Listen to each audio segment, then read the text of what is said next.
Imagina que você esconde um segredo, é que na verdade você se lembra de tudo que aprendeu nas suas vidas passadas. Fazendo assim, você já vinha com um hack instalado e depois de reencarnar 100 vezes, dessa vez você pretende ter uma vida normal, o que com seu poder e experiência desbalanceados pode acabar sendo um grande desafio. E aí pessoas, como vocês estão? Só passando aqui para agradecer pelos mais de 30k de inscritos, sério, vocês são demais. E agora, bora rumo à nossa meta que é 35k. E claro, se quiser a continuação, comenta a parte 2 aí nos comentários. É isso, bora pro recap. A história se inicia com o nosso protagonista enfrentando uma serpente gigante, que pelo fato de ser o guerreiro mais forte do mundo, o mesmo tirava uma onda com a cara dela e negligenciava o seu poder. A real que o maluco juntava até mesmo habilidades de espada com magia. O cara era bem desbalanceado, mas que graças ao tédio, ele acabou subestimando demais aquele bicho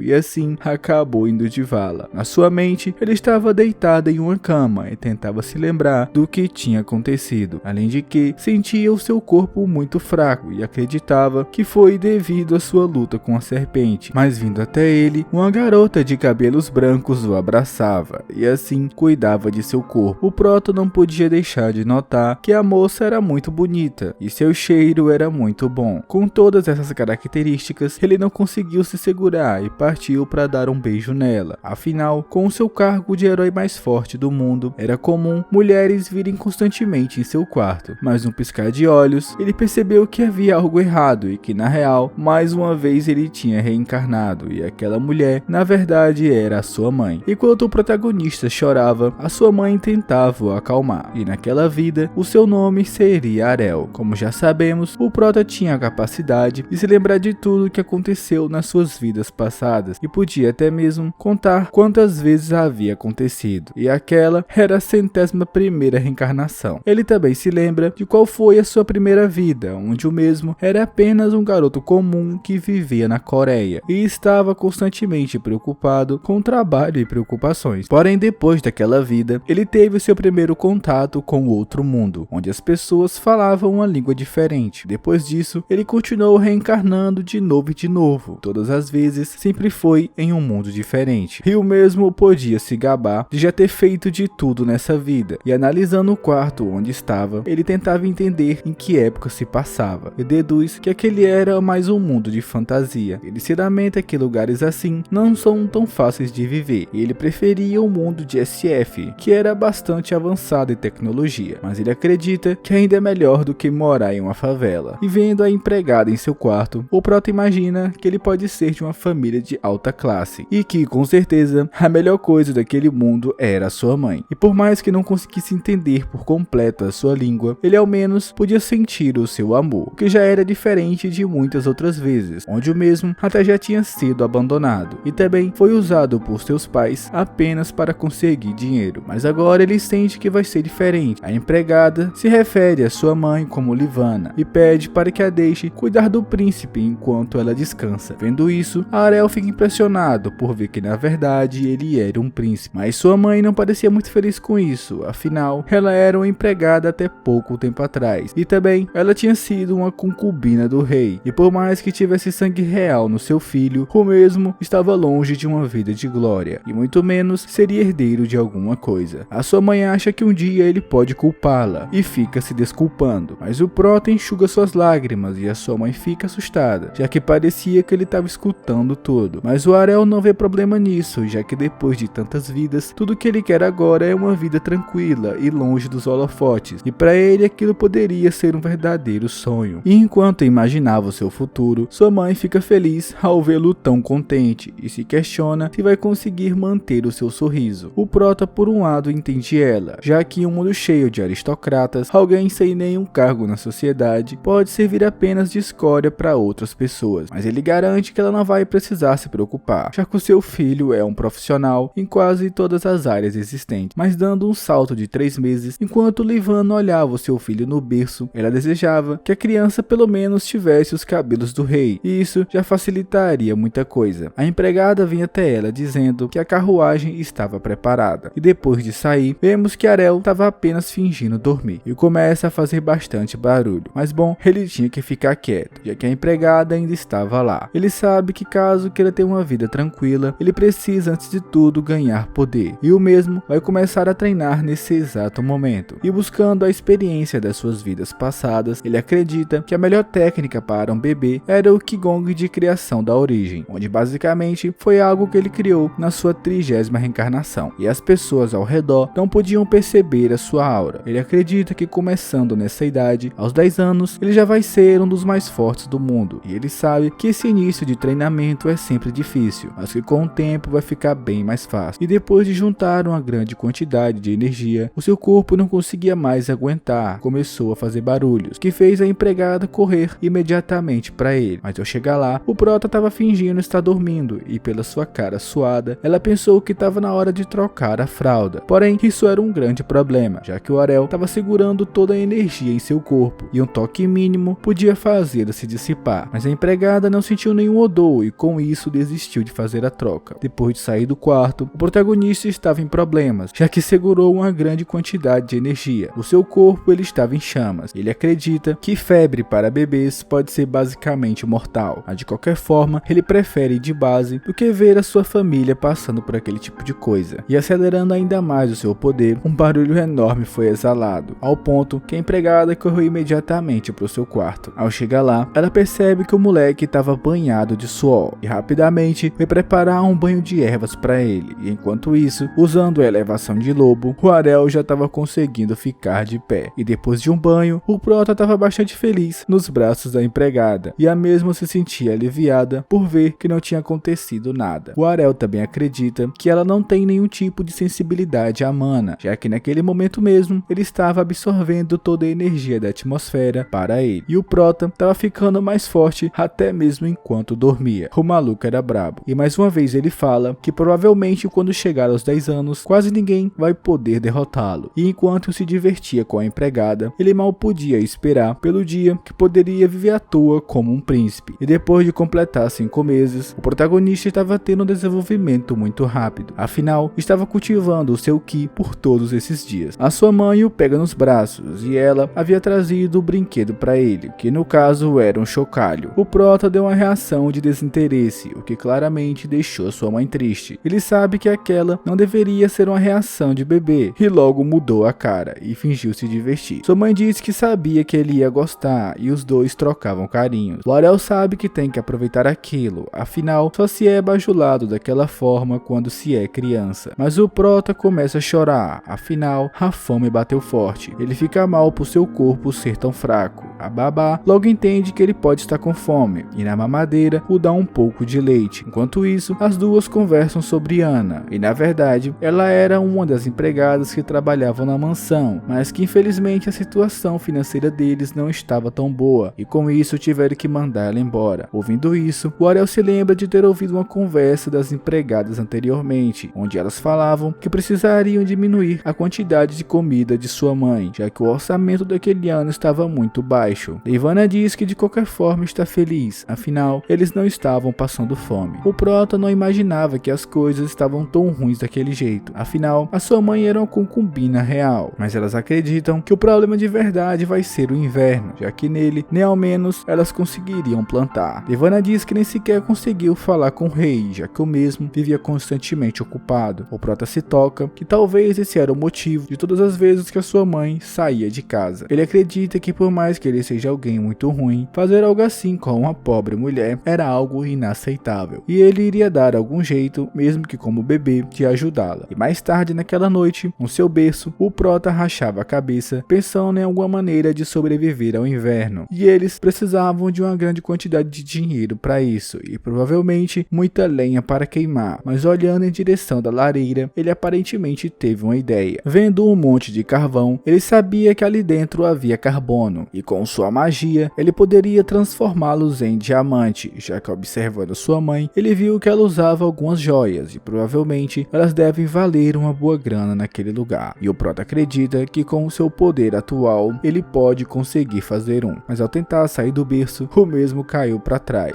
e ele reclama do quão fraco é o seu corpo. Mas novamente, colocando seu cérebro para pensar, ele consegue usar a sua magia para sair levitando, e para ele, aquilo já estava fácil. E de frente pro carvão, ele estava se chamando de gênio por ter tido uma ideia daquelas. Mas aproveitando que todos estavam dormindo, ele vai começar o procedimento e enquanto se concentrava, ele combinava sua mana com o carbono e se segurava ao máximo para suportar a energia. E a força que ele estava colocando era tanta que o seu corpo parecia querer ser arrastado. Mas pensando no quão feliz sua mãe vai ficar quando vê, ele ganha inspiração para se esforçar o máximo. E depois de uma mini explosão, ele finalmente estava com o diamante nas suas mãos. E agora sua preocupação era como ele daria isso para sua mãe de uma maneira que parecesse completamente natural. E no dia seguinte, a empregada vai até o seu quarto, mas a mesma toma um susto muito grande. Afinal, o Arel estava no chão e ela se pergunta como ele tinha conseguido sair do berço e também porque a sua cara estava cheia de cinzas. E dando uma olhada em volta, ela viu que o quarto todo estava uma bagunça e diz que ele não podia ficar brincando no chão daquela maneira. O Prota estava com a mão em sua boca. A empregada pergunta o que ele estava escondendo lá dentro e automaticamente atira de sua boca. E ao perceber, ela viu que se passava de um diamante e se questiona de onde diabos ele tinha tirado aquilo. Ela acredita que nada daquele tipo estava faltando na tesouraria, mas de qualquer forma vai interpretar como um presente dele para os ajudar. E depois de tudo isso, o armazém de comida foi cheio e com o valor desse diamante, basicamente eles garantiriam comida pelos próximos 5 anos. Mas sua mãe parecia preocupada, afinal não era nada comum achar uma pedra de diamante perdida dentro de uma casa. A empregada diz que não havia problema, afinal por muito tempo aquela mansão viveu abandonada e diz que aquele presente foi algo que os deuses mandaram por Arel. A sua mãe diz que não tem certeza, mas de qualquer forma estava muito grata. O Prota pede para que ela aguente até ele crescer. Quando isso acontecer, ele vai livrá-la de todo o sofrimento e também mostrar para o rei e toda a sua família quem é o seu filho de verdade. Após isso, a sua família e também a mansão passaram por bons tempos e até mesmo contrataram novamente a empregada que havia sido mandada embora por falta de dinheiro. E vendo tudo aquilo, o protagonista ficava bem feliz, afinal a tristeza não estava mais estampada no rosto de sua mãe. E aquele inverno foi muito forte, como sempre, mas dentro de sua casa, todos ali tinham o melhor momento de suas vidas. E bom, um ano se passou desde então. Livana e Xena, sua empregada, escolheu algumas roupas para colocar em Arel, já que o seu aniversário estava próximo de acontecer. O Prota não estava contente com tudo aquilo e tudo que queria era descansar. E para isso ele começou a fazer birra até eles se tocarem. E depois de ser colocado no berço, Xena fala que agora ele finalmente foi reconhecido como o filho da família real. A sua mãe fica feliz ao ver que ele cresceu tão bem e ela acredita que o rei não vai faltar no seu aniversário, já que isso seria deselegante demais da parte dele. A sua empregada diz que coisas ruins costumam acontecer a recém-nascidos e por isso só são reconhecidos quando são mais velhos. Ouvindo tudo isso, o Prota se questiona se vai finalmente conhecer o rei e claro, as outras famílias também, mas o tempo passou e o dia do seu aniversário tinha chegado e juntamente com sua mãe e a empregada, eles foram para o banquete. O Arel ficou encantado com o tanto de comida que estava sendo servida. A sua mãe pega ele em seus braços e a empregada diz que aquela é a primeira vez que ele vê tantas pessoas reunidas. E enquanto a sua mãe mimava ele, de longe ele percebeu algumas pessoas o olhando torto, mas ele não se importava com aquilo, já que o seu objetivo ali era conhecer o rei, o que também era o seu pai. A Arel demonstrava raiva, afinal ele nunca deu as caras desde quando ele tinha nascido, mas se aproximando, a família real estava vindo e com isso a rainha e seus filhos, junto também do primogênito do reino, o que claro são seus meio-irmãos. Passando por eles, os malucos nem sequer cumprimentaram sua mãe e Livana tentava acalmar. O rei fazia sua entrada e apenas o olhando, o Prota conseguia sentir a sua energia intimidadora. Com sua intuição, ele deve estar no pico do nível mestre e se aproximando, ele começa a encarar o Prota e sua mãe e mesmo tendo reencarnado várias vezes, o Arel ainda não tinha capacidade de ver o que as pessoas estão pensando e o rei acabou desviando seu olhar e assim seguindo com a cerimônia. E enquanto estavam sentados, algumas pessoas foram dizer que era um prazer conhecer o príncipe, mas o Prota conseguia notar o olhar de desprezo que eles o davam. A sua mãe tentava acalmar a criança, que o moleque parecia bem agitado, e o Prota acredita que fazer bagunça só vai piorar ainda mais o estado de sua mãe, então com isso ele vai se segurar, e por momento vai tirar uma soneca, mas quando estava fechando os olhos, uma garotinha puxa suas bochechas, falando que ele era muito pequeno, e atrás delas, aparentemente, as suas mães também estavam lá, que no caso, também eram concubinas do rei. Elas parabenizavam o Prota pelo seu aniversário, contrário, inclusive o chamando de Vossa Alteza. Sua mãe agradece o tratamento, mas antes de terminar de falar, as mulheres a deixaram falando sozinha, e os dois estavam passando por poucas e boas. Se aproximando, a rainha veio falar com ela, perguntando se ela estava bem, e meio que indiretamente, a mesma se gabava de seu filho, e dizia que Arel se parecia bastante com a mãe. O prota diz que não vai cair na lábia dessa mulher, já que ela não parecia nem um pouco confiável, já que provavelmente ela sabia da situação difícil que eles estavam passando, e mesmo assim não moveu uma unha para ajudar. Com isso, ela pediu que aproveitasse o seu tempo com o bebê, depois saiu de lá. Mas logo em seguida, quem veio foi o rei, e disse que já fazia um tempo que não se viam, e pergunta se ela estava bem. Livana diz que sim, e o prota por dentro sabe que não estava nada bom, e começou a se balançar no braço de sua mãe. O rei pede para que entregue a criança para ele. Nos seus braços, ele afirma que o menino não estava chorando, o que era algo incomum, já que todas as crianças choram quando vão para o seu braço. Sabendo disso, o prota aproveita ainda mais a oportunidade e começa a sorrir para ele. O rei estava achando a criança bem interessante, e Arel queria surpreendê-lo ainda mais, e com isso começa a se mexer em seu braço. O rei o coloca no chão, mas Livana diz que Arel ainda não sabe andar, mas surpreendentemente o prota saiu andando, o que deixou todo mundo assustado. Ele diz que naquele dia ele é o protagonista, e com isso vai provar pro rei que ele é diferente de todos seus outros filhos, e se aproximando da mesa, ele pega no pano e com suas mãos o puxa, derrubando tudo no chão. A sua mãe já entra em desespero, mas tudo isso não passava de um plano do protagonista, onde ele iria fingir se machucar para chamar a atenção do rei. Com isso, ele rapidamente o pega e fica aliviado por ver que ele não havia se machucado, mas que agora ele precisava trocar as suas roupas. A empregada pede para que o rei o entregue e que o mesmo não precisa se preocupar com isso, mas com suas próprias mãos ele tira a roupa de cima da criança. Porém o mesmo fica assustado ao ver que a sua roupa de baixo parecia estar velha e suja. A empregada diz que isso era impossível, já que elas estavam limpinhas quando ela tinha colocado. Com aquela cena, as pessoas ao redor começaram a cochichar, falando que o príncipe estava vivendo uma vida humilde e longe das regalias da realeza. O rei, ao perceber isso, mandou todo mundo ficar calado, e o prota, nessa hora, comemora o fato do seu plano ter dado certo, e naquele mesmo dia, antes de ir para o banquete, usando a sua magia, ele queimou um pouco de suas roupas, tudo para causar aquela aparência. Depois disso, o rei foi até sua mãe e perguntou o que significava aquilo, já que aquela vestimenta não tinha nada a ver com alguém da realeza, mas o próprio percebeu que estava perguntando a pessoa errada, e falando com seu mordomo, ele pergunta como estava sendo dividido o orçamento do palácio e se estavam sendo entregues de forma justa. O mordomo diz que sim, mas logo foi repreendido, perguntando se aquilo parecia justo para ele, e pede imediatamente o relatório de todas as divisões, e ao dar uma analisada, ele percebe que tudo estava errado e a divisão para o prota e sua mãe estava muito abaixo, e pede que encontre o culpado imediatamente. Arel, vendo como ele estava, acredita que o mesmo nem sequer sabia de sua situação, e chamando a rainha, ele a pergunta se ela sabia de alguma coisa, e ela pergunta o que estava escrito naquele papel. Ele afirma que o orçamento não estava indo para o lugar certo. A rainha faz uma reação de surpresa, e o rei novamente a pergunta se ela tinha ciência disso, mas se intrometendo, o príncipe chega na conversa, afirmando que tudo isso tinha sido feito por alguém perverso, e que a sua mãe não teve a intenção. Mas o rei diz se ela é a responsável de cuidar do orçamento, então por que passou essa tarefa para outra pessoa, e que graças a ela, o seu irmão estava sem roupas para vestir, e com isso, ele pergunta se ele realmente ainda achava ela inocente, e que ela não tinha nenhuma culpa. O rei fala para a rainha que aquilo era decepcionante, ao passo que todas as pessoas em volta ficam impressionadas. A mãe do prota se mete na conversa, afirmando que não havia sido culpa dela, e na verdade, ela era a culpada de tudo, e a mesa não merecia toda essa preocupação. O rei interfere a sua fala, perguntando que história é essa de não merecer, afinal, ela tinha dado à luz a uma criança que possuía o seu sangue, e que isso sozinho a qualificava para ser um membro da família real. E se aproximando, ele diz que ela deve ter orgulho de si mesma, e de longe, a rainha não parecia contente com aquela cena, mas o rei a diz para ela ter certeza de encontrar o culpado daquilo, e que caso aconteça de novo, vai ser ela quem ele vai culpar. A rainha pede perdão e diz que isso não vai acontecer novamente, mas em sua cabeça, ela chamava o prota e sua mãe de seres desprezíveis. Ao se aproximar, ela pergunta como pode se desculpar e que, no mínimo, Livana deve ter alguma consulta com ela. O protagonista não quer que a sua mãe caia numa situação tão ruim, mas ela diz que a mesa não precisa se preocupar com ela, o que deixa o prota bem triste com isso, já que ele sabe que tudo aquilo era falsidade, mas a rainha garante que não vai deixar aquilo acontecer novamente. Mas Arel não conseguia confiar em ninguém dali, mas de qualquer forma, o problema do dinheiro foi resolvido e o culpado foi mandado para a guilhotina. E o responsável pelo desvio era de uma família aristocrata. E voltando para sua casa, as empregadas se perguntavam o que eles fizeram com toda aquela grana, mas que agora finalmente tinha sido revelado. Após tudo passar, o Arel ainda não sabia como o rei era de verdade e se era uma pessoa boa. Ele também afirma que as coisas ficaram muito quietas depois daquilo, mas ele deseja crescer o mais rápido possível e diz que vai fazer a rainha pagar. Porém ele lembra que o seu estômago estava vazio e com isso começa a chorar. A Xena traz um prato de comida cheio de amor para ele e depois de comer, o prota resolve tirar uma soneca, mas ouvindo um barulho enorme enquanto a empregada estava dormindo, na janela ele via a carruagem de sua mãe e aparentemente alguém estava vindo em direção de lá. O problema era que o prota estava flutuando e a sua mãe abre a porta, ela pode aparentemente o ter pego no flagra.